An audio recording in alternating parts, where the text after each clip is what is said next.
നിന്റെ ജീവിതത്തിൽ ചെയ്ത പാപങ്ങൾ മുഴുവനും ഇന്നത്തെ രാത്രി ഇവിടെ ഇരുന്നു കൊണ്ട് കഴുകിക്കളഞ്ഞോ.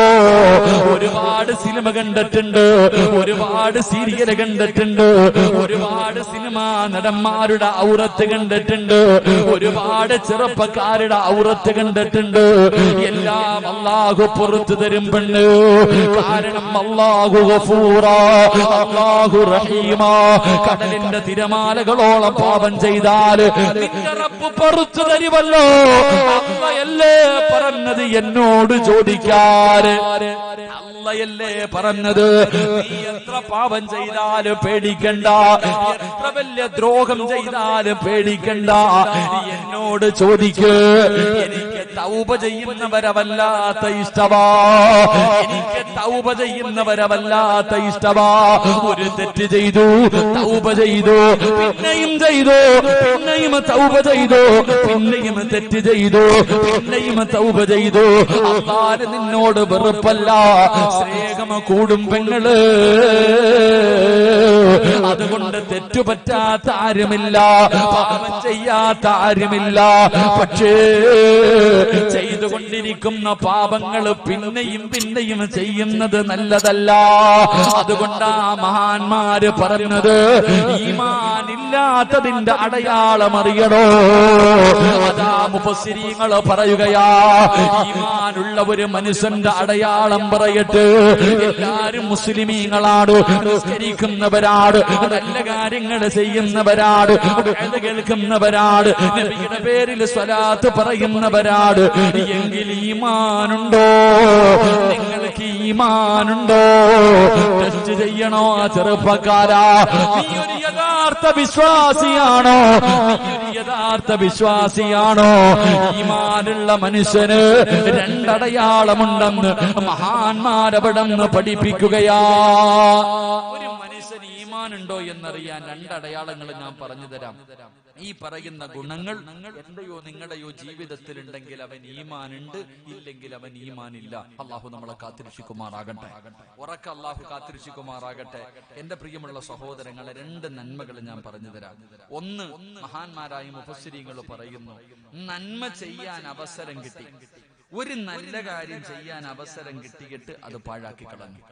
ഒരു നന്മ ചെയ്യാൻ അള്ളാഹു ഒരു അവസരം നൽകിയിട്ട് അത് പാഴാക്കി കളഞ്ഞു. ഇന്ന് രാത്രി ഈ ഡിസംബർ 31 അന്ന് ദുനിയാവിലെ സ്വർഗത്തിലിരിക്കാൻ അള്ളാഹു ഒരു അവസരം തന്നു. എന്നിട്ട് പലരും അവിടെ ഇവിടെ അലഞ്ഞു നിൽക്കുന്നു, അപ്പുറത്തൊക്കെ കളി നടക്കുന്നു, അപ്പുറത്തൊക്കെ പലതും നടക്കുന്നു. അള്ളാഹുവെ, ഒരു നന്മ ചെയ്യാൻ അള്ളാഹു ഒരു അവസരം തന്നിട്ട് പാഴാക്കി കളഞ്ഞു. പക്ഷെ അവന്റെ മനസ്സിന്റെ ഉള്ളിൽ ഒരു വേദനയുമില്ല, അവന്റെ മനസ്സിന്റെ ഉള്ളിൽ ഒരു വിഷമവും ഇല്ല. നിസ്കരിക്കാത്തതിൽ എനിക്കൊരു പ്രശ്നവും ഇല്ല, വയത് കേൾക്കാൻ പോകാത്തതിൽ എനിക്കൊരു പ്രശ്നവും ഇല്ല. ഒരു നന്മ ചെയ്യാൻ അവസരം കിട്ടിയിട്ട് ആ അവസരം പാഴാക്കി കളഞ്ഞതിന്റെ പേരിൽ അവന് യാതൊരു വിഷമവുമില്ല. രണ്ട്, മഹാന്മാര് പറയുന്നു, അള്ളാഹുവെ പടച്ചവനെ ഒരു പാപം ചെയ്തു, ഒരു പാപം ചെയ്തു, ഒരു തെറ്റ് ചെയ്തു, അള്ളാഹു കാണുന്നുണ്ടെന്നവൻ അറിയാം. എന്നിട്ടൊരു തെറ്റ് ചെയ്തിട്ട് ഒരു കുറ്റബോധം തോന്നുന്നില്ല. അള്ളാഹുവെ പടച്ചവനെ തെറ്റാണെന്നറിയാം, ഞാൻ ചെയ്യുന്നത് അള്ളാഹു കാണുന്നുണ്ടെന്നറിയാം, എന്നിട്ട് ഇങ്ങനെ തെറ്റ് ചെയ്യാം, ഒരു കുറ്റബോധം തോന്നുന്നില്ല, ഒന്ന് നന്നാകണമെന്ന് തോന്നുന്നില്ല. പാപങ്ങൾ ഇങ്ങനെ ചെയ്തുകൊണ്ടേയിരിക്കുന്നു, അള്ളാഹു കാണുന്നുണ്ടെന്നറിയാം. കള്ളു കുടിക്കുന്നത് പാപമാ, അള്ളാഹ്ക്ക് ഇഷ്ടമില്ലാത്ത കാര്യമാ. നിസ്കരിക്കാത്തത് പാപമാ, അത് അള്ളാഹ്ക്ക് ഇഷ്ടമില്ലാത്ത കാര്യമാ. എന്റെ പ്രിയപ്പെട്ടവരെ, ഇതുപോലെയുള്ള എല്ലാ പാപങ്ങളും ജീവിതത്തിൽ ചെയ്യുന്നുണ്ട്, അള്ളാഹു കാണുന്നു എന്ന് വിശ്വസിക്കുന്നവനാ. പക്ഷേ ഞാൻ ചെയ്തല്ലോ എന്നോർത്തിട്ടൊരു കുറ്റബോധമില്ല. ഇത് രണ്ടുമില്ലാത്തവന് ഈമാൻ ഉണ്ടാകില്ല. അള്ളാഹു നമ്മളെ കാത്തിരക്ഷിക്കുമാറാകട്ടെ.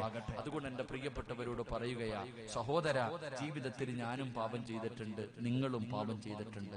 പക്ഷെ ഈ പാപം ഇങ്ങനെ ചുമന്നുകൊണ്ട് നടക്കാനുള്ളതല്ല, ഒന്ന് ഇറക്കി വെക്കണം. ഈ പാപങ്ങൾ മുഴുവനും ഒന്ന് കഴുകണം. അല്ലാഹു സുബ്ഹാനഹു വ തആല ആരാ? നീ എന്തിനെ പേടിക്കണേ? നീ ചോദിക്കും, ഉസ്താദേ, ഞാൻ അല്ലാഹുവോട് തൗബ ചെയ്ത അല്ലാഹു സ്വീകരിക്കും. ഖുൽ യാ ഇബാദിയല്ലദീന അശ്റഫു അലാ അൻഫുസിഹിം ലാ തഖ്നതു മിർ റഹ്മത്തില്ലാഹി. ഇത് അല്ലാഹു തന്നെയല്ലേ പറഞ്ഞേ? അല്ലാഹ് ഇല്ലടാ പറഞ്ഞേ. നിന്റെ റബ്ബാരാ? 100 കൊല ചെയ്തവൻ അല്ലാഹ് പുറത്തു കൊടുക്കും. 100 കൊല ചെയ്ത ഒരു മനുഷ്യൻ, ചരിത്രം പറയുകയാ, 99 പേരെ കൊന്ന ഒരു മനുഷ്യൻ. 99 പേരെ കൊന്നിട്ട് ഒരു മനുഷ്യന്റെ അടുക്ക പോയി ചോദിച്ചു, ഞാൻ 99 പേരെ കൊന്നു, അല്ല എനിക്ക് പുറത്തു തരുമോ? 99 എണ്ണത്തിനെ കൊന്ന് നിനക്ക് അല്ല പുറത്തു തരത്തില്ലടാ, എന്നാ 100ാമത് നീ 100 തയ്ക്കാന്ന് പറഞ്ഞ് ഓനെയും കൊന്നു. 100 പേരെ കൊന്നു. എന്നിട്ട് ആ മനുഷ്യൻ, എന്റെ പ്രിയപ്പെട്ടവരെ, രണ്ടാമത് അള്ളാഹുവിന് മഹാന്റെ അടുക്ക പോയി ചോദിച്ചപ്പോ പറഞ്ഞു, നീ തൗബ ചെയ്യ, അല്ല പുറത്തു തരും. എടാ 100 കൊല ചെയ്തവൻ അള്ളാഹു പുറത്തു കൊടുത്തു. 2 മരിച്ച പെണ്ണിന്റെ മയ്യത്ത് കൊണ്ട് പള്ളിപ്പറമ്പിൽ കബറടക്കി. ആ കബറിന്റെ അകത്ത് പോയി കടന്നിട്ട് ആ മയ്യത്തിന് വ്യഭിചരിച്ച ഒരു ചെറുപ്പക്കാരൻ. ഇമാം ഷാഫി റളിയല്ലാഹു തആല അൻഹു തന്റെ അവിടെ ചരിത്രം പറയുന്നുണ്ട്. ചരിത്രം, മയ്യത്തടക്കിയ പള്ളിപ്പറമ്പിൽ കൊണ്ട് കബറടക്കിയ ഒരു പെണ്ണിന്റെ മയ്യത്ത് കബറു മാന്തിയിട്ട് കബറിന്റെ അകത്ത് കടന്നിട്ട് മയ്യത്തിനെ വ്യഭിചരിച്ചു. ആ ചെറുപ്പക്കാരൻ അള്ളാഹുവിനോട് തൗബ ചെയ്തപ്പോ അള്ളാഹു പുറത്തു കൊടുത്തു. എടാ, സ്വന്തം പെമ്മക്കള് ജീവനോടെ മണ്ണിന്റെ അടിയിൽ കുഴിച്ചിട്ട് കളഞ്ഞ വാപ്പമാർക്ക് അള്ളാഹു പുറത്തു കൊടുത്തടാ മോനെ. എത്രയോ വലിയ കൊടും പാപികൾക്ക് അള്ളാഹു പുറത്തു കൊടുത്തു. കാരണം അല്ലാഹ് കരുണയുള്ളവനാണ്.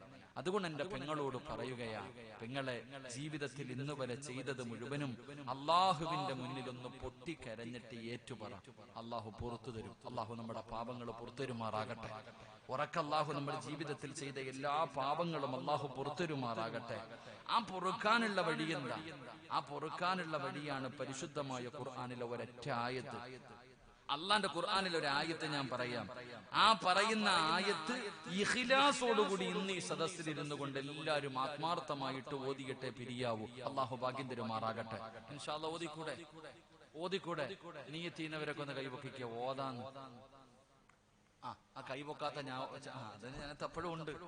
ഇത്രയും ഞാൻ പറഞ്ഞിട്ട് രാവിലെ മുതൽ വൈകുന്നേരം വരെ വേദം ഓതിയിട്ട് അവസാനം ചോദിക്കുമ്പോൾ മറുപടി പറയണ കലവടയ്ക്കണ സ്വഭാവം. ഇത്രയും കാര്യങ്ങൾ ഞാൻ നിങ്ങൾക്ക് പറഞ്ഞു തന്നത് തൗബ ചെയ്യാനുള്ള ഒരു മനസ്സുണ്ടാകാനാണ്. എന്നിട്ട് കൈവക്കാൻ പറഞ്ഞപ്പോ ചില ബിരുദന്മാര് പൊക്കണില്ല. താത്തമാര് ഓതാൻ മനസ്സുള്ളവരൊക്കെ ഒന്ന് കൈവക്കിക്കേ. താത്ത, നീ എന്താ അരക്കൈയിലൊതുക്കിയേ? അവിടെയുണ്ട്. എന്തുകൊണ്ട്? എന്തുകൊണ്ട്? എടാ, ഇത്രയൊക്കെ പറഞ്ഞു തന്നു. ഒരു അന്യ പെണ്ണിന്റെ ശരീരം കണ്ടതിന്റെ പേരിൽ 40 കൊല്ലം ബാങ്ക് വിളിച്ച ഒരു മനുഷ്യന്റെ ആക്കിബത്ത് മോശമായ കഥ ഞാൻ പറഞ്ഞു തന്നത് വെറുതെയല്ല, ചിന്തിക്കാനാ. അപ്പൊ പിന്നെ നമ്മുടെ ഗതി എന്തായിരിക്കും? നമ്മുടെ ഗതി എന്താ? ഇത്രയൊക്കെ പറഞ്ഞിട്ട് നമുക്ക് നന്നാകാൻ പറ്റണില്ല. പലർക്കും അതിനുള്ളൊരു മനസ്സില്ല. തലകുത്തി കിടന്ന് തൗബ ചെയ്യാൻ ഞാൻ പറഞ്ഞില്ല. ഒരായത്തോതടാ, അള്ളാന്റെ ഖുർആനിലെ ഒരായത്തോത്. അല്ല നിന്റെ ജീവിതത്തിൽ ചെയ്തത് മുഴുവനും അള്ളാഹു പുറത്തു തരുമെന്ന് പറഞ്ഞിട്ട് മനസ്സില്ലാത്തവനെ, എന്തുകൊണ്ട് നിന്റെ ഹൃദയം ഇങ്ങനെ ആയെന്നറിയൂ? എന്തുകൊണ്ട്? ചോദിക്കല്ലോ ഉസ്താദേ, എത്രയോ വയല് കേൾക്കുന്നു, എന്റെ നന്നാകാത്തെ? എന്റെ താത്തമാരെ വയല് കേട്ടിട്ട് നന്നാകാത്തെ? എല്ലാ പെണ്ണിന്റെ മൊബൈലിലും വയലില്ലേ? എല്ലാ പെണ്ണുങ്ങളുടെയും ആണുങ്ങൾ ഏകദേശമുള്ള ആണിന്റെയും പെണ്ണിന്റെയും മൊബൈലിൽ വയലുണ്ട്. വയലില്ലാത്ത ഏതെങ്കിലും ഒരു മൊബൈൽ ഉണ്ടോ? സിനിമയുണ്ട്, ആൽബമുണ്ട്, അതിനകത്തൊരു വയലുണ്ട് വർക്കത്തിന്, ഇല്ലേ? ഇന്ന് പെണ്ണുങ്ങൾ ഉറങ്ങുന്നത് വയല് കേട്ട. ഉറങ്ങണമെങ്കിൽ വയല് കേൾക്കണം, ഉറങ്ങണമെങ്കിൽ വയല് കേൾക്കണം. അപ്പൊ വയലുമായിട്ട് നസീഹത്തുമായിട്ട് അത്രയും ബന്ധമുണ്ട്. എന്ത് നന്നാകാത്ത? ഞാൻ കാരണം പറഞ്ഞുതരാം. എടാ ചെറുപ്പക്കാരെ, നമ്മൾ ഈ പലർക്കും എത്ര നന്മ, ഖബറും മരണവും നരകവും പരലോകവും മഹ്ശറയും എന്നാ പറഞ്ഞാലും ഒരു മാറ്റമില്ല. എത്രയൊക്കെ കേട്ടിട്ട് ഒരു മാറ്റമില്ല. എന്ത് കാരണം? അതിനൊരു കാരണം ഞാൻ പറഞ്ഞുതരാം. ഒരൊറ്റ കാരണം. അള്ളാഹു നമുക്ക് പഠിക്കാൻ ഭാഗ്യം തരുമാറാകട്ടെ. നേരെ ഇരിക്കും. ഒരൊറ്റ ചരിത്രം. ഇത് കേട്ടോ, ഇത് ഓരോരുത്തർക്കും ഉള്ളതാ. എനിക്ക് എന്റെ കാര്യം നിങ്ങൾക്ക്. ഈ ചരിത്രം കേട്ട് കഴിയുമ്പോ അറിയാം എന്ത് നിനക്ക് നന്നാകാത്തത്. എടാ, അള്ള നിനക്ക് സ്വർഗത്തിലിരിക്കാൻ ഒരു അവസരം തന്നിട്ട് ഞാനില്ല, അള്ള വെളിയിലേ ഇരിക്കൂ എന്ന് പറഞ്ഞിട്ട് റബ്ബേ ഇരിക്കാൻ പറ്റിയില്ലല്ലോ. അള്ള ഒരു ഖേദം നിന്റെ മനസ്സിലില്ല. എടാ, എന്ത് ചെയ്താലും അള്ള കാണുന്നുണ്ട്. നീ ആലോചിക്കേ. അതുകൊണ്ടാ തഴവ ഉസ്താദ് പറഞ്ഞത്, പൊറുക്കന്റെ പാപം സുയ്യിദി വെറുക്കാതെ പൊറുക്കുന്നവൻ നീയല്ലാതെ ആരുണ്ട് പടച്ചോനെ? അല്ല, ഈ ലോകത്ത് നിന്നെക്കാളും പൊറുക്കുന്ന ആരാ ഉള്ളേ? ഒരാളുമില്ല. അല്ല, നിന്നെക്കാളും പൊറുക്കുന്ന ഒരാളും ഈ ലോകത്തില്ല. പടച്ചോനെ, പെട്ടുപോയി. എന്റെ നഫ്സ് എന്നെ ചതിച്ചു, ശൈത്താൻ എന്നെ പിഴപ്പിച്ചു. പലപ്പോഴും ഞാൻ പല തെറ്റുകളും ചെയ്തു പോയി തമ്പുരാനെ. അല്ലാതെ നിന്നെ ധിക്കരിച്ചിട്ട് ചെയ്തല്ല. അല്ല, ആലോചിക്കേ. ഏറ്റവും വലിയ ദുൽമെന്തെന്നറിയോ? ഇപ്പൊ ഒരു പെണ്ണും ഒരാണും കൂടെ ആരുമില്ലാത്ത ഒരു ഭാഗത്ത് ഇരുന്ന് എന്തെങ്കിലും ചെയ്തുകൊണ്ടിരിക്കും. അപ്പൊ ബീച്ചിലും പാർക്കിലൊക്കെ പോയാൽ കാണാം. എന്റെ പ്രിയപ്പെട്ടവരെ, എവിടെയെങ്കിലും ഇരുന്നിട്ട് ഒരാണും പെണ്ണും കൂടെ എന്തെങ്കിലും ചെയ്തുകൊണ്ടിരിക്കുമ്പോ ആ ബീച്ചിൽ നടക്കണ കാവൽക്കാരൻ എങ്ങാണ് അതിലേക്കൂടെ ഒന്ന് വന്നാ പടച്ചനെ ചാടിയിരുന്നേ, അല്ലേ? ഇല്ലേ? നിങ്ങളൊക്കെ മലക്കുകളാ? ഉള്ളത് പറ മനുഷ്യ. ചാടി എഴുന്നേക്കില്ലേ? പറ എഴുന്നേക്കില്ലേ? പോട്ട്. വീടിന്റെ അകത്ത് മൊബൈലിന്റെ അകത്ത് കുത്തിക്കൊണ്ടിരിക്കുക. ആരും കാണാതെ വീടിന്റെ റൂമിന്റെ അകത്ത് ഈ പെണ്ണുങ്ങളെ ചില പെൺപിള്ളാരിരുന്ന് ഇങ്ങനെ കുത്തിക്കൊണ്ടിരിക്കുമ്പോ ഉമ്മ വരുന്ന സൗണ്ട് കേൾക്കുന്ന ഉടനെ എന്ത് ചെയ്യും? ഫോൺ ഓഫ് ആക്കി വെക്കും. നിന്റെ ഉമ്മാനെ നീ പേടിച്ചു. പാർക്കിലെ കാവല് നിൽക്കുന്ന ആ പാവപ്പെട്ട സെക്യൂരിറ്റിയെ കണ്ടപ്പോ നീ പേടിച്ചു. എന്നാ അള്ള കണ്ടോണ്ടിരിക്കണില്ലേ മോളെ? ആ സെക്യൂരിറ്റിക്ക് കൊടുത്ത വില പോലും നീ അള്ളാഹിക്ക് കൊടുത്തില്ലല്ലോ. അതാലോചിക്ക. എടാ നിന്റെ നീ നോക്ക്, ആരെങ്കിലും ഒരു സാധാരണ മനുഷ്യൻ വന്നപ്പോ നീ പേടിക്കുന്നു. എന്ന മോളി ഇരുന്നിട്ട് അള്ളാഹു കുറച്ചിങ്ങനെ കണ്ടോണ്ടിരിക്കുക. അള്ളാഹിക്ക് അവന്റെ വില പോലും കൊടുത്തില്ലല്ലോടാ. അതാ നമ്മൾ മനസ്സിലാക്കേണ്ടത്. എന്തുകൊണ്ട് നമുക്ക് നന്നാകാൻ പറ്റുന്നില്ല? ഇമാം റാസി തങ്ങൾ തന്റെ തഫ്സീറിൽ ഒരു കഥ പറയുന്നുണ്ട്, ചരിത്രം. ഇമാം റാസി തങ്ങൾ തന്റെ തഫ്സീറിൽ ഒരു ചരിത്രം പറയുന്നുണ്ട്. എന്റെ പ്രിയമുള്ളവരെ, ഈ ചരിത്രം നിങ്ങൾക്കൊരു പാഠമാകട്ടെ. ഇന്നത്തെ ഈ വഅദിന്റെ സദസ്സിൽ വന്നിരിക്കുന്ന നമ്മളോട്, നിങ്ങളോട്, എന്റെ പ്രിയപ്പെട്ടവരെ, എത്ര നന്മ കേട്ടിട്ടും നന്നാകാൻ പറ്റാത്തതിന്റെ ഒരു കാരണം ഞാൻ പറഞ്ഞു തരാ. മഹാനായ ഇമാം റാസി തങ്ങൾ തന്റെ തഫ്സീറിൽ പറയുകയാണ്, 1400 വർഷങ്ങൾക്ക് മുമ്പ് അല്ലാഹുവേ, മദീനയുടെ തെരുവിലൂടെ ഒരു പെണ്ണിങ്ങനെ നിലവിളിച്ചുകൊണ്ട് ഓടുകയാണ്. യുവത്വത്തിന്റെ നടുവിലൂടെ നടന്നു പോകുന്ന ഒരു പെണ്ണിങ്ങനെ നിലവിളിച്ചുകൊണ്ട് ഓടുകയാണ്. എന്താണ് വിളിച്ചു ചോദിക്കുന്നത്? മുഹമ്മദ്, അല്ലാഹുവിന്റെ പ്രവാചകൻ ആരെങ്കിലും എനിക്കൊന്ന് കാണിച്ചു തരുമോ? അല്ലാഹുവിന്റെ റസൂലിനെ എനിക്ക് ആരെങ്കിലും ഒന്ന് കാണിച്ചു തരുമോ? നിലവിളിച്ചുകൊണ്ട് മദീനയുടെ തെരുവിലൂടെ ഒരു പെണ്ണിങ്ങനെ ഓടുകയാണ്. റബ്ബേ, സ്വഹാബത്ത് പറഞ്ഞു കൊടുത്തു, പെണ്ണേ, ആയിരിക്കുന്നതാണ് അല്ലാഹുവിന്റെ പ്രവാചകന്, ലോകത്തിന്റെ നേതാവിനെ എവിടെ നിന്ന് കാണിച്ചു കൊടുക്കുമ്പോൾ പൊട്ടിക്കരഞ്ഞുകൊണ്ടില്ല ഹദ്റത്തി റസൂലില്ലാഹ്, മുത്തുനബിയുടെ ചാരത്തേക്ക് ഓടുകയാണ്. അല്ലാഹുവിന്റെ റസൂലിന്റെ ചാരത്തേക്ക് ഓടുകയാണ്. യാ റസൂലല്ലാഹ്, അല്ലാഹുവിന്റെ നബിയേ, എന്റെ പാപം അല്ലാഹു പൊറുക്കുവോ നബിയേ, എന്റെ പാപം അല്ലാഹു പൊറുക്കുവോ നബിയേ. മുത്തുനബിയുടെ ചാരത്ത് ചെന്ന് കരയുകയാണ്. പ്രവാചകൻ പറഞ്ഞു, നീ നിന്റെ കരച്ചിലൊന്ന് നിർത്ത്, നീ നിന്റെ നിലവിളിയൊന്ന് നിർത്ത്.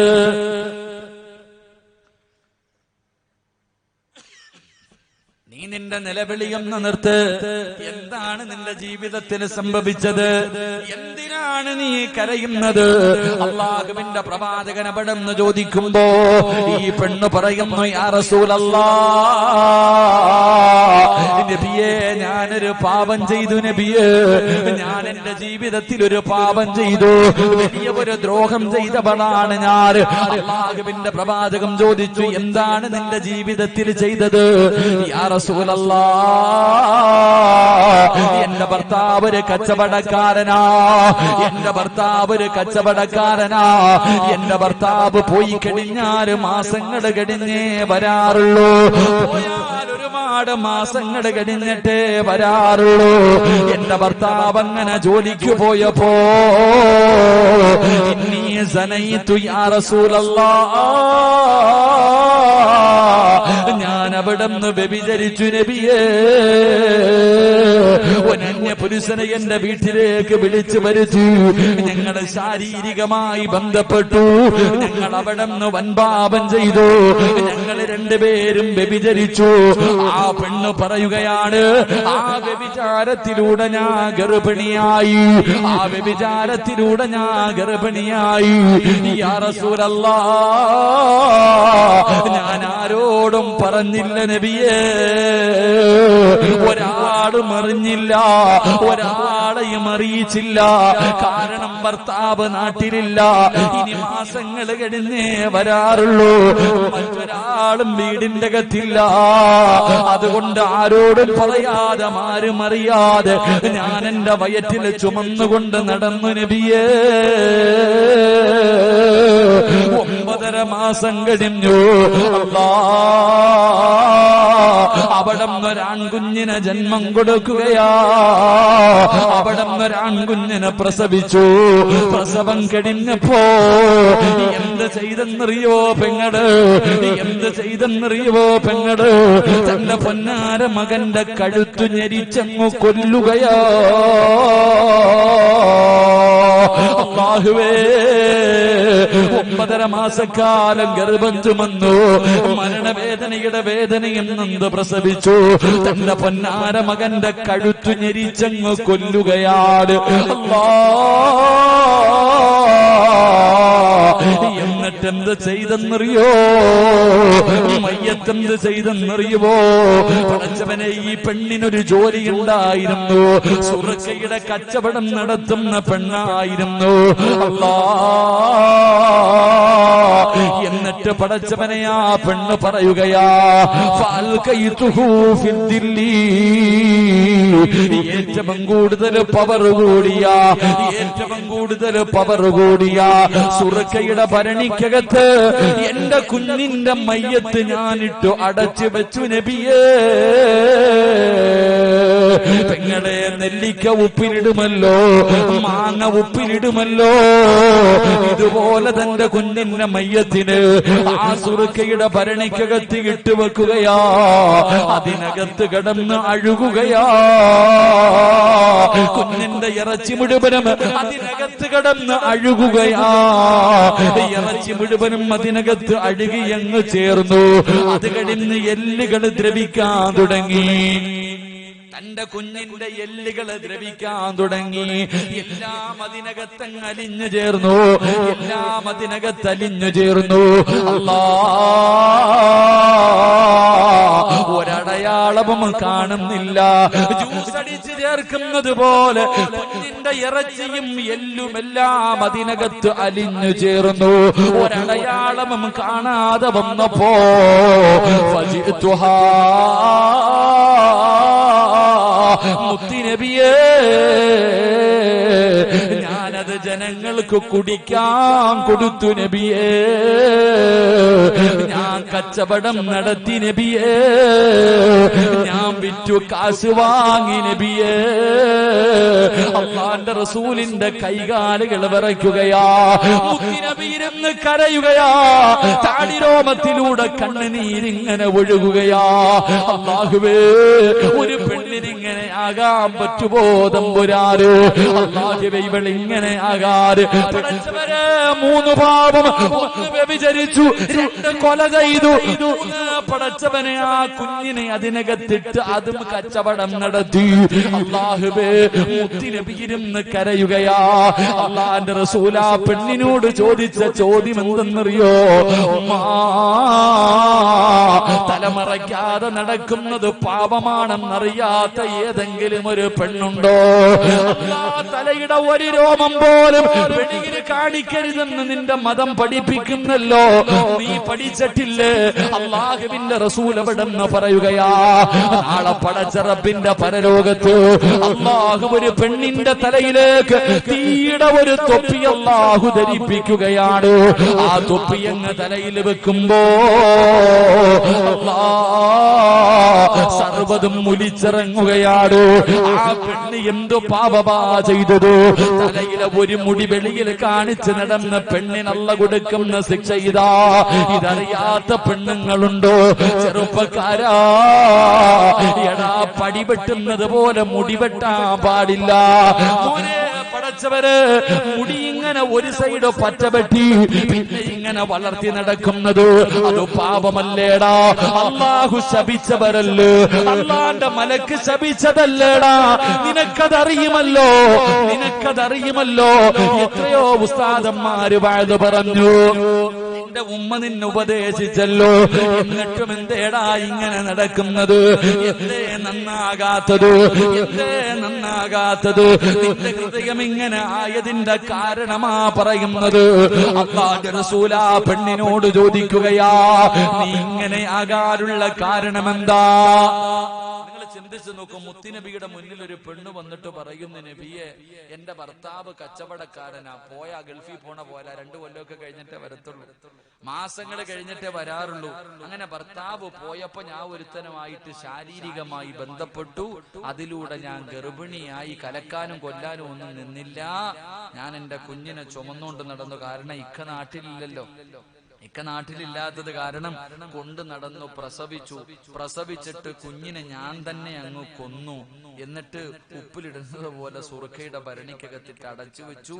അതിനകത്ത് കിടന്ന് അഴുകി എല്ലാം ദ്രവിച്ചു കഴിഞ്ഞപ്പോ അത് അങ്ങോട്ട് ജനങ്ങൾക്ക് കുടിക്കാൻ കൊടുത്തിട്ട് കാശ് വാങ്ങി. അതാ പെണ്ണ് അല്ലേ? നമുക്ക് ജോളിയെ മാത്രമല്ലേ അറിയൂ. ജോളിയുടെ കഥ വായിച്ചു നോക്ക്, എന്താ ഇങ്ങനെ ആകാനുള്ള കാരണം കേൾക്ക്. ആ പെണ്ണ് പറയാം, അത് ഞാൻ വിറ്റ് കാശ് വാങ്ങി നബിയെ. ഈ പെണ്ണ് മുത്തുനബിയുടെ മുന്നിൽ ഇരുന്ന് പറയുമ്പോ പ്രവാചകൻ പൊട്ടിക്കരയ, കൈകാല് വിറയ്ക്ക. അല്ലാ, ഇങ്ങനെ ആകാൻ പറ്റുമോ? ഇങ്ങനെ ആകാൻ പറ്റുമോ? എന്റെ പ്രിയപ്പെട്ട പെങ്ങളെ, ആ പെണ്ണ് അങ്ങനെയാകാനുള്ള കാരണം മുത്തുനബി ആ പെണ്ണിനോട് ചോദിച്ചു, ഫഇന്നി അറാ അന്നകി തറക്തി സ്വലാത്തൽ അസ്രി. ഒറ്റ ചോദ്യമേ ചോദിച്ചുള്ളൂ, നീ അസർ നിസ്കരിക്കാറില്ലേ? ഒറ്റ ചോദ്യം ചോദിച്ചുള്ളൂ. ഉസ്താദെ, 18 കൊല്ലം പോറ്റി വളർത്തി എന്റെ മോള് ഞാൻ നിലവിളിച്ച് പൊട്ടിക്കരഞ്ഞപ്പോ പോലും എന്നെ പരിഗണിക്കാതെ കണ്ടവന്റെ കൂടെ ഓടി ഉസ്താദെ. എന്റെ മോൻ എന്നെ തല്ലുന്നു ഉസ്താദെ, എന്നെ ചീത്ത വിളിക്കണു ഉസ്താദെ. എന്താ ഇല്ല, എന്റെ മക്കൾ ഇങ്ങനെ ആയതെന്ത്? ഞാൻ ചോദിക്കുന്നത്, നീയൊക്കെ അസർ നിസ്കരിക്കാറുണ്ടോ? ഒരൊറ്റ ആയത്തോതി അള്ളാഹു ജീവിതത്തിലെ പാവം മുഴുവനും പുറത്തരൂ എന്ന് പറഞ്ഞൊന്ന് കൈവക്കാൻ പറയുമ്പോ അതിന് പോലും മനസ്സില്ലാത്ത ആ ചെറുപ്പക്കാരനോട് ഞാൻ ചോദിക്കാം, നീ അസർ നിസ്കരിക്കുമായിരുന്നോ മോനെ? നിസ്കരിക്കുമായിരുന്നെങ്കിൽ നീ കൈവക്കുമായിരുന്നു. നിസ്കരിക്കാത്തത് കൊണ്ടാണ് നിന്റെ ഹൃദയം ഇത്ര കഠിനമായി പോയത്. അള്ളാഹു കാത്തിരക്ഷിക്കുമാറാകട്ടെ. ഉറക്കപ്പർ അള്ളാഹു കാത്തിരക്ഷിക്കുമാറാകട്ടെ. ഉറക്കപ്പർ അള്ളാഹു കാത്തിരക്ഷിക്കുമാറാകട്ടെ. അതുകൊണ്ട് എന്റെ പ്രിയമുള്ള സഹോദരങ്ങളെ, അള്ളാഹുവിന്റെ പരിശുദ്ധമായ ഖുർആനിലെ ഒരു ആയത്ത് ഞാൻ പറഞ്ഞു തരാം. ഇനി പറ, ഓതിക്കൂടെ? ഓതിക്കൂടെ? കൈബുക്ക് സ്റ്റേജിൽ ഇരിക്കണവർക്കും പൊക്കാം, സംഘാടകർക്കും പൊക്കാം. ഇൻഷാ അല്ലാഹ്. അൽഹംദുലില്ലാ, അള്ളാഹു ഈമാൻ തരുമാറാകട്ടെ. ഇനി പൊക്കാത്ത ആരെങ്കിലും ഉണ്ടെങ്കിൽ നിനക്ക് അല്ലാഹു ഒരു പ്രതിഫലം തരും. അത് പറഞ്ഞില്ലെങ്കിൽ പിന്നെ ഇന്നത്തെ വയത് കൊണ്ട് വല്ല പ്രയോജനമുണ്ടോ? ഇത്രയെല്ലാം പറഞ്ഞിട്ടും കൈവക്കാൻ മനസ്സില്ലാത്ത ആരെങ്കിലും ഉണ്ടെങ്കിൽ, അത്രയ്ക്കും നെഞ്ചുറപ്പ് നിനക്കുണ്ടെങ്കിൽ, അത്രയ്ക്കും വലിയ ആണത്തം നിനക്കുണ്ടെങ്കിൽ, ഇതുകൂടെ കേട്ടോ, നിനക്ക് അല്ലാഹു തരുന്ന ഒരു പ്രതിഫലം ഞാൻ പറയാം. നീ ഈ ലോകത്ത് എവിടെ കടന്ന് ചത്താലും, നിനക്കിനി ഏത് കൊലകൊമ്പം നിനക്ക് ലാ ഇലാഹ ഇല്ലല്ലാഹ് പറഞ്ഞു തന്നാലും പറയാൻ നിന്റെ നാവ് പൊങ്ങില്ലടാ. അള്ളാഹു കാത്തിരക്ഷിക്കുമാറാകട്ടെ. താത്താ, ഇത്ര പറഞ്ഞിട്ട് പോലും നിനക്കൊരു നല്ല നിയ്യത്ത് ചെയ്യാൻ നിനക്ക് മനസ്സില്ലെങ്കിൽ, അത്രയ്ക്കും വലിയ മതവിളകി ആന വന്നാലും നെഞ്ചു വിരിച്ചിരിക്കണ ഏതെങ്കിലും താത്ത ഉണ്ടെങ്കിൽ നിനക്ക് അല്ലാഹു ഒരു പ്രതിഫലം തരും.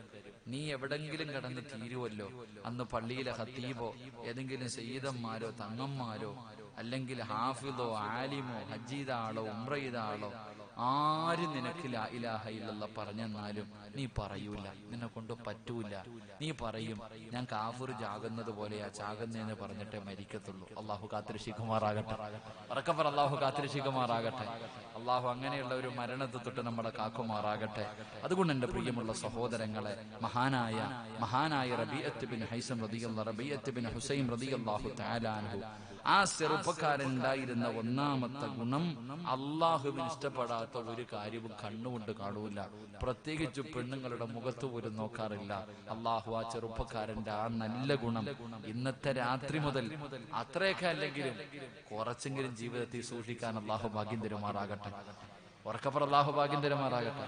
അത് ഞാൻ പറയാനുള്ള കാരണം, ഇന്നത്തെ കാലഘട്ടം അങ്ങനെ, നമ്മൾ ഇറങ്ങി പോകുമ്പോ ഈ താത്താമാരുടെ ഒക്കെ വരക്കം കണ്ട ആരായാലും നോക്കി പോവില്ലേ? എഴുന്നള്ളത്തിന് വരുന്ന ആന വരുന്ന കണ്ട ആരായാലും നോക്കൂലേപ്പാ? നോക്കൂലേ? നിങ്ങളാരും നോക്കൂല? മലക്കളല്ല, നമ്മള് മനുഷ്യന്മാരല്ലേ? ഒരു അന്യ പെണ്ണ് നമ്മുടെ മുന്നിലേക്ക് നടന്നു വരുന്നു, സ്വാഭാവികമായിട്ട് മനുഷ്യന്മാര് നോക്കിപ്പോ. ഒന്നാമത്തെ നോട്ടം അള്ളാഹു പുറത്തുവരുമെന്ന, അള്ളാഹു പുറത്തുവരുമാറാകട്ടെ. അള്ളാഹു പുറത്തുവരുമാറാകട്ടെ. ഒന്നാമത്തെ എന്തായാലും അള്ളാഹു പുറത്തുവരുമല്ലോ എന്ന് വിചാരിച്ചുകൊണ്ട് 1.5 നോട്ടം നോക്കിയേക്കരുത്. അങ്ങനെ ഉണ്ടല്ലോ. എന്തായാലും ഒന്നാമത്തത് കുഴപ്പമില്ല, അള്ളാഹു പുറത്തുവരും. രണ്ടാമത് നോക്കുന്നില്ലേ കുഴപ്പം? അങ്ങനല്ല. ഒന്നാമതും രണ്ടാമതെല്ലാം അള്ളാഹു നമ്മളെ കാത്തിരക്ഷിക്കുമാറാകട്ടെ. അതുകൊണ്ട് താത്താമാര് കുറച്ചുകൂടെ ഒക്കെ ശ്രദ്ധിക്കാം. നിങ്ങളുടെ വസ്ത്രധാരണയും നിങ്ങളുടെ ഓരോ കാര്യങ്ങളും നീ സ്വന്തം നശിച്ചു, മറ്റൊരാളെ നശിപ്പിക്കൂടെ ചെയ്യരുത്. സ്വന്തം നന്നായില്ലെങ്കിലും മറ്റൊരാളെ നശിപ്പിക്കുന്നത്. സഹോദരിമാര്, നിങ്ങൾ വിചാരിക്കും നിങ്ങളുടെ ഇഷ്ടത്തിന് നിങ്ങൾക്ക് തോന്നുന്ന രീതിയിൽ നിങ്ങൾ വസ്ത്രം ധരിച്ചിട്ട് നടക്കുമ്പോ എത്ര ചെറുപ്പക്കാരി ചെട്ടിപ്പടിയിൽ എത്ര എണ്ണം നിന്നെ നോക്കുന്നുണ്ട്. ഓനെക്കൂടെ എന്തിനാ പെങ്ങളെ നരകത്തിൽ കൊണ്ടുപോകണം? നീ അവനെ കൂടെ എന്തിനാ നരകത്തിലാക്കണം? നീയേ നരകവാസിയായി പോകുമ്പോ കുറെ എണ്ണത്തിനെ കൂടെ കൊണ്ടുപോകണമെന്ന് ആഗ്രഹിക്കുന്ന എന്തിനാ? ഒരു പെണ്ണ് വിചാരിച്ചാൽ പലരെയും നന്നാക്കാൻ പറ്റുമല്ലോ. ചരിത്രത്തിൽ കാണാം, ബസ്രയിൽ ഒരു ചെറുപ്പക്കാരനുണ്ട്. ഓൻ ഏത് പെണ്ണിനെ കണ്ടാലും ഇഷ്ടപ്പെട്ടു കഴിഞ്ഞാൽ കൊണ്ടുപോകും. ബസ്ര എന്ന് പറയുന്ന നാട്ടിലൊരു ചെറുപ്പക്കാരുണ്ട്. ആ ചെറുപ്പക്കാരനൊരു ഹോബി എന്ന് പറയുന്നത് ഏത് പെണ്ണിനെ കണ്ട ആഗ്രഹിച്ച ഓ കൊണ്ടുപോകും. അപ്പൊ വൈകുന്നേരമായ ഇങ്ങനെ ബസ് സ്റ്റോപ്പിൽ പോയി ഇരിക്കണ പോലെ ഇങ്ങനെ പോയിരിക്കും. ഏത് പെണ്ണിനെ കാണാൻ ഇഷ്ടപ്പെടുന്ന കൂടെ പോകും. അപ്പൊ ഒരിക്കൽ കൂട്ടുകാരെല്ലാരും പറഞ്ഞടാ, ഒരു പെണ്ണുണ്ടടാ, എത്ര നോക്കിയിട്ട് ഓളെ വളയ്ക്കാൻ പറ്റണില്ല. ഇന്നിപ്പോ അതൊക്കെയല്ലേ നടക്ക. ഇന്നിപ്പോ ബസ് സ്റ്റോപ്പിൽ നിന്നിട്ട് പറയടാ, എത്ര എണ്ണം നോക്കിയിട്ട് ഓള് മാത്രം വളയണില്ല, എന്നാ ഒന്ന് വളച്ചു കാണിക്കളിയാ. വൈരാദേശി മത്സരം. അപ്പൊ ഈ ചെറുപ്പക്കാരനോട് പറഞ്ഞ ആരൊക്കെ നോക്കിയിട്ട് ഓള് വളയണില്ല. അപ്പൊ ഈ ചെറുപ്പക്കാരന് വാശിയായി ഓളൊന്ന് വളയ്ക്കണം. കൂടെ പുറകെ പോയി. പെണ്ണ് പറഞ്ഞു, എന്റെ പുറകെ നടന്നിട്ട് യാതൊരു കാര്യമില്ലേങ്ങായി, എന്റെ പുറത്ത് ഒന്നുമില്ല, എനിക്കൊരു ഇല്ല. ഇപ്പം പിന്നെയും പുറകെ പോവാ. അവസാനം പടച്ചോനെ എത്രയൊക്കെ നോക്കിയിട്ടും വിടുന്നില്ല. അവസാനം ഈ പെണ്ണ് തന്റെ വീടെടുക്കാറായപ്പോ ഈ പെണ്ണിനോട് ചോദിച്ചു, നീ എന്ത് കണ്ടിട്ടാ എന്റെ പുറകെ നടക്കണേ? ഞാൻ ശരീരം മുഴുവനും മറച്ചിട്ട് അള്ളാനെ പേടിച്ചടക്കുന്ന ഒരു പെണ്ണ, നീ എന്ത് കണ്ടിട്ടാ എന്റെ പുറകെ വരണേ? ഓം പറയാ, പെണ്ണേ, നിന്റെ കണ്ണുണ്ടല്ലോ,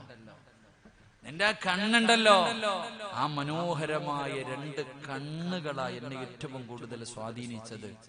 നിന്റെ ഈ കണ്ണിന് ഇത്ര ഗ്ലാമറാണെങ്കിൽ നിന്റെ ശരീരത്തിന് എത്ര ഗ്ലാമറായിരിക്കും. ഈ കണ്ണ് കണ്ടിട്ടാ. ചെറുപ്പക്കാരാ, ഇതൊക്കെ കണ്ടിട്ടാ, ഈ ചരിത്രമൊക്കെ വായിച്ചിട്ടാ ഓരോരുത്തന്മാര് സിനിമ എഴുതണം. മനസ്സിലായ? ചെറുപ്പക്കാരൊക്കെ ചിരിക്കണം. ഇതൊക്കെ വായിച്ചു നോക്കിയിട്ടാ പലമാരും പല സിനിമകൾ ഇറക്കുന്നത്. ഈ പെണ്ണിനോട് ചെറുപ്പക്കാരൻ പറയുക, നിന്റെ കണ്ണ്, ആ ഒരൊറ്റ കണ്ണിന് ഇത്ര ഗ്ലാമറാണെങ്കിൽ നിന്റെ ശരീരത്തിന് എന്തായിരിക്കും പെണ്ണെ? ഈ കണ്ണാ. അല്ലാഹുവേ പടച്ചവനെ, ആ പെണ്ണ് പറഞ്ഞു, നീ ഇവിടെ ഇവിടെ ഇരിക്ക്, ഞാൻ നിനക്കൊരു സമ്മാനം കൊടുത്തുവിടാം. ആ ചെറുപ്പക്കാരനോട് അവിടെ ഇരിക്കാൻ പറഞ്ഞിട്ട് നിലവിളിച്ചുകൊണ്ട് വീട്ടിലേക്ക് ഓടാ. ഈ പെണ്ണ് നിലവിളിച്ചുകൊണ്ട് തന്റെ വീട്ടിലേക്ക് ഓടാ. എന്തിനാ നിലവിളിച്ചെന്നറിയോ? അല്ലാ, എന്റെ ഈ കണ്ണാണല്ലോ അല്ലാ ഇവനെ ഈ പാപം ചെയ്യിപ്പിച്ചത്. എന്റെ ഈ 2 കണ്ണുകൾ കാരണമാണല്ലോ അല്ലാ ഇവൻ എന്റെ പുറകെ വന്നത്. പടച്ചോനെ, ഞാൻ തെറ്റിയതല്ലോ അല്ലാ, ഞാൻ പാവിയായി പോയല്ലോ അല്ലാ, എന്റെ ദുനിയാവ് ആഖിറവും പോയല്ലോ അല്ലാ, ഒരുത്തനെ ഞാൻ പിഴപ്പിച്ചല്ലോ തമ്പുരാനെ. അല്ലാഹുവേ, വീടിന്റെ അകത്തേക്ക് പോയിട്ട് പൊട്ടിക്കരയാ. എന്നിട്ട് ഈ പെണ്ണ് തന്റെ വീട്ടിലെ ജോലിക്കാരിയെ വിളിച്ചു ഒരു കത്തി എടുത്തുകൊണ്ട് വരാൻ. എന്നിട്ട് പറഞ്ഞു, 2 കത്തി കൊണ്ട് തന്റെ കണ്ണ് 2 കൃഷ്ണമണി അങ്ങ് ചൂഴ്ന്നെടുത്തു. തന്റെ കണ്ണിന്റെ കൃഷ്ണമണികൾ ചൂഴ്ന്നെടുത്തിട്ട് ഒരു തുണിയിൽ പൊതിഞ്ഞിട്ട് പറഞ്ഞു, ഈ കണ്ണ് കണ്ടിട്ട് വന്ന ഒരുത്തനൊരു സ്ഥലത്തിരിപ്പുണ്ട്, ഇന്ന സ്ഥലത്ത് കൊണ്ടുപോയി കൊടുത്തേരെ. അല്ലാഹുവേ പടച്ചോനെ, ആ പെണ്ണ് ആ പയ്യനോട് ചോദിച്ചൊരു ചോദ്യമുണ്ട്. അല്ലാഹുവിനെ പേടിയില്ലടാ നിനക്ക്? എടാ, മരിക്കണ്ടേടാ ചെറുപ്പക്കാരാ. ആ പെണ്ണ് ചോദിച്ച ചോദ്യം, മരിക്കണ്ടേ നിനക്ക്? അല്ലാഹുവേ, ചെറുപ്പക്കാരൻ വളരെ ആ സന്തോഷത്തോടെ കാത്തി നിൽക്കാ. വീട്ടിലെ പെണ്ണ് കൊണ്ടുപോയിട്ട് പൊതി കൊടുത്തിട്ട് പറഞ്ഞു, യജമാനത്തി തന്നതാ നിനക്ക് തരാൻ. അല്ലാഹുവേ, ചെറുപ്പക്കാരൻ തുറന്നു നോക്കുമ്പോ 2 കൃഷ്ണമണികൾ രക്തത്തിൽ കുളിച്ചിരിക്കുക. ചെറുപ്പക്കാരൻ വലിച്ചെറിഞ്ഞിട്ട് തന്റെ വീട്ടിലേക്ക് പോയി.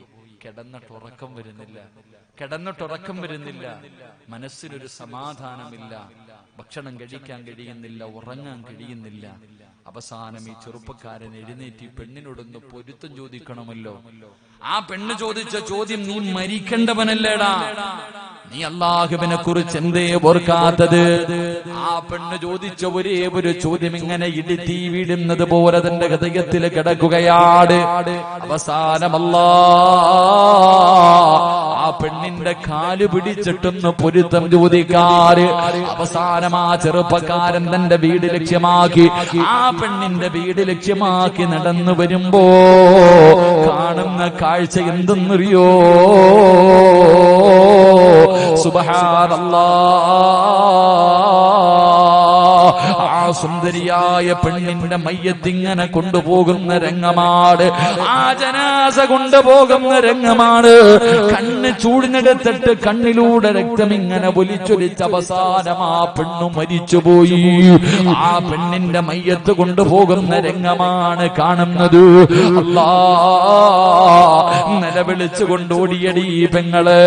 ആ ചെറുപ്പക്കാരൻ നിലവിളിച്ചുകൊണ്ട് തന്റെ വീട്ടിലേക്ക് കടന്നുപോയി. അവസാനം ആരായെന്നറിയോ? നാട്ടിലെ പെണ്ണുങ്ങളെ വളയ്ക്കാൻ നടന്നിരുന്ന ചെറുപ്പക്കാര്.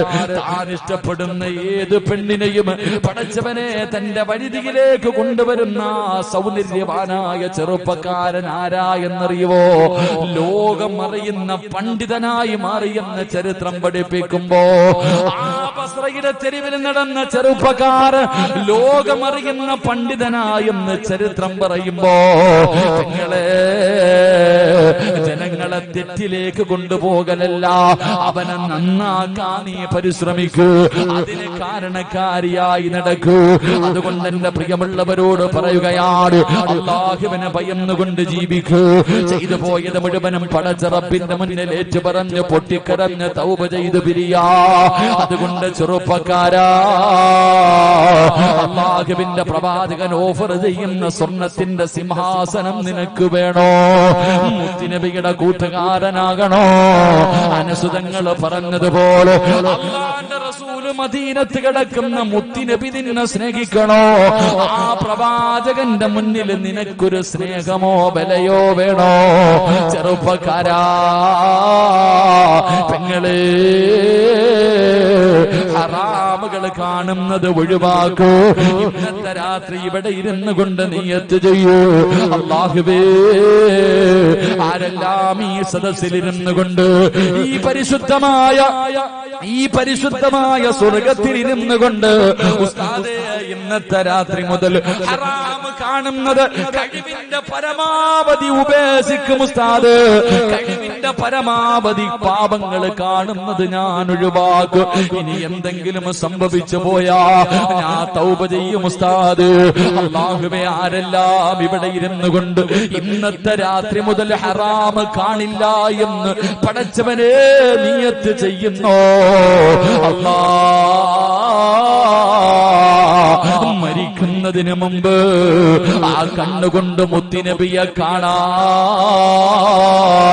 നീ ഭാഗ്യം കൊടുക്കണേ അല്ലാ. ഈ കണ്ണുകൊണ്ട് മുത്തുനബിയെ കാണാ ഭാഗ്യം കൊടുക്കണേ അല്ലാ.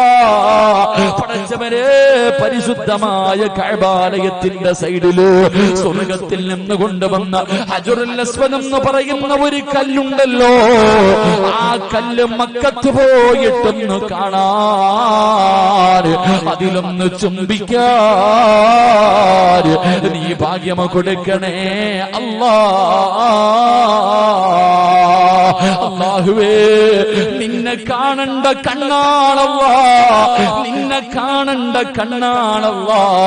ഈ കണ്ണുകൊണ്ട് നിനക്കിഷ്ടമില്ലാത്തത് കാണില്ല എന്നാര് നിയത്ത് ചെയ്യുന്നുണ്ടോ അവർക്ക് നിന്റെ ലിഖാ കാണാ. പടച്ചവരെ, നിന്നെ ഒന്ന് കൺകുളിർത്ത് കാണാൻ റബ്ബേ ഈ നിയത്ത് ചെയ്യുന്നവർക്ക് ഭാഗ്യം കൊടുക്കണേ അല്ലാ. ഈ സദസ് അതിനൊരു സബബാക്കണേ അല്ലാ. അല്ലാഹു നമുക്ക് ഭാഗ്യം നൽകുമാറാകട്ടെ. ഇന്നു മുതൽ, ഇന്നത്തെ രാത്രി മുതൽ ഇൻഷാ അല്ലാഹ് ഓർമ്മയുള്ള കാലത്തോളം ഉസ്താദെ കഴിവിന്റെ പരമാവധി അല്ലാഹ്ക്ക് ഇഷ്ടപ്പെടാത്ത കാര്യങ്ങൾ ഞങ്ങൾ കാണൂല. ഇനി എന്തെങ്കിലും കണ്ടുപോയാ ഇൻഷാ അല്ലാഹ് തൗബ ചെയ്യും. നിയ്യത്ത് ചെയ്യുന്നവരെന്ന് കൈവക്കുകയെ. അൽഹംദുലില്ലാഹ്, ഞാൻ രക്ഷപ്പെട്ടു. അള്ളാഹു സ്വർഗവാസികളെ നമ്മളെ പെടുത്തുമാറാകട്ടെ. ഈ 12 മണിക്കൂർ യാത്ര ചെയ്ത് ഇവിടെ വരെ വന്നതിന് എന്തായാലും പ്രയോജനമുണ്ടായി. അള്ളാഹു നമുക്ക് ഈമാൻ നൽകി അനുഗ്രഹിക്കുമാറാകട്ടെ. 2 നിർത്താറായോ? 11:20 നിർത്താറായ? അരമണിക്കൂറും കൂടെ ഇരിക്കും. ആ 12 മണിക്ക് ദുആ ചെയ്യാം. പുതിയ വർഷം തുടങ്ങുമ്പോ നന്മ ചെയ്തോണ്ട് വെളിയിൽ പോണ്ട. എന്റെ പ്രിയപ്പെട്ടവരെ, 2020 ഒന്നാമത്തെ മിനിറ്റ് ഈ സ്വർഗത്തിരുന്ന് തൗബ ചെയ്തിട്ട് പോകാം. അൽഹംദുലില്ലാഹ്, അല്ലാഹു ഭാഗ്യം തരുമാറാകട്ടെ. ഇരിക്കൂലേ? അരമണിക്കൂറും കൂടെ ഇരിക്കാന്ന് നിയത്ത് ചെയ്യുന്നവര് കൈപൊക്കിക്ക്. ആ പൊക്കിയ കൈ നേരെ പോക്കറ്റിട് എന്നിട്ടൊരു സദക്ക ബക്കറ്റ് എടുക്ക്. എല്ലാവരും തന്റെ പോക്കറ്റിൽ ചിരി. ഇപ്പൊ ചിരിക്കാൻ ആരെ കൊണ്ടും പറ്റും. ക്യാൻസർ എന്ന് പറയുന്ന രോഗം പിടിച്ച് തിരുവനന്തപുരം RCCയിൽ കൊണ്ടുപോയപ്പോ ഡോക്ടർ പറഞ്ഞു, ഇവിടെ കടത്തിയിട്ട് പ്രത്യേകിച്ച് പ്രയോജനമൊന്നുമില്ല, വീട്ടിൽ കൊണ്ടുപോക്കോളെ. അല്ലോ 1001 രൂപ പള്ളിക്ക് ദുആ ചെയ്യാൻ. ആർക്ക് വേണം അപ്പോ? 2 കിഡ്നിയും തകർന്നു പോയി. 30-35 ലക്ഷം രൂപ മാറ്റിവെക്കാൻ 501 രൂപ പള്ളിക്ക്. ആർക്ക് വേണം ആമിനത്ത് 501? അപ്പോ അതുകൊണ്ട് ഞാൻ പറയുന്ന അപ്പോഴല്ല കൊടുക്കേണ്ടത്, ഇപ്പൊ കൊടുത്ത അങ്ങനെ ഒരു ഗതി അള്ളാഹു നിനക്ക് വരുത്തൂല. ക്യാൻസർ എന്ന് പറയുന്ന രോഗത്തിന്റെ അണുക്കൾ നിന്റെ ശരീരത്തിലുണ്ടോ? ഇന്നല്ല മാറ്റിത്തരും. കൊടുക്ക്. അസ്സദഖത്തു റദ്ദുൽ ബലാ. സദഖ വിപത്തുകളെ തട്ടിമാറ്റുമെന്ന് നബി മുഹമ്മദ് മുസ്തഫ. ഉറക്കെ നബി മുഹമ്മദ് മുസ്തഫ സല്ലല്ലാഹു അലൈഹി വസല്ലമ തങ്ങൾ പറഞ്ഞു, സദഖ വിപത്തുകളെ തട്ടിമാറ്റും. മനസ്സറിഞ്ഞിട്ട് കൊടുക്കടാ ചെറുപ്പക്കാരാ, മനസ്സറിഞ്ഞിട്ട് കൊടുക്ക്. അള്ളാഹുവേ, നിന്റെ ശരീരത്തിൽ എവിടെയെങ്കിലും ക്യാൻസർ എന്ന് പറയുന്ന രോഗത്തിന്റെ അണുക്കൾ ഉണ്ടെങ്കിൽ ഈ 10 രൂപ മതികട മാറ്റാൻ. കുടുംബമൊന്നും വിൽക്കണ്ട, നിന്റെ സമ്പാദ്യം മുഴുവനും വിൽക്കണ്ട, പെങ്ങളെ സ്വർണവും വീടും പറമ്പും ഒന്നും വിൽക്കണ്ട, പള്ളിയുടെ മുന്നിലൊന്നും പിരിവിന് പോകണ്ട. മനസ്സറിഞ്ഞിട്ട് കയ്യിലുള്ളത് 5 പൈസയാണെങ്കിൽ 1 രൂപയാണെങ്കിൽ ആ ബക്കറ്റിലിട്. നിനക്ക് അള്ളാഹു നിന്റെ എല്ലാ മുസീബത്തും മാറ്റിത്തരും, എല്ലാ ശർറും അള്ളാഹു മാറ്റിത്തരും, നിന്റെ പ്രയാസങ്ങൾ മാറ്റിത്തരും. പറ സ്വലാത്ത് സ്വല്ലല്ലാഹു അലാ മുഹമ്മദ് സല്ലല്ലാഹു അലാ മുഹമ്മദ് സല്ലല്ലാഹു അലൈഹി വസല്ലമ. അല്ലാഹുമ്മ സല്ലി അലാ മുഹമ്മദ് യാ റബ്ബി സല്ലി അലൈഹി വസല്ലമ. കരുണക്കടലായ അല്ലാഹ്, ദയാലുവായ പടച്ചവനെ, ആരെല്ലാം മനസ്സറിഞ്ഞുകൊണ്ടൊരു നല്ല സദഖ കൊടുക്കുന്നു, കരുണക്കടലായ അല്ലാഹ്, അവരുടെ പ്രയാസങ്ങള് മാറ്റണേ അല്ലാ.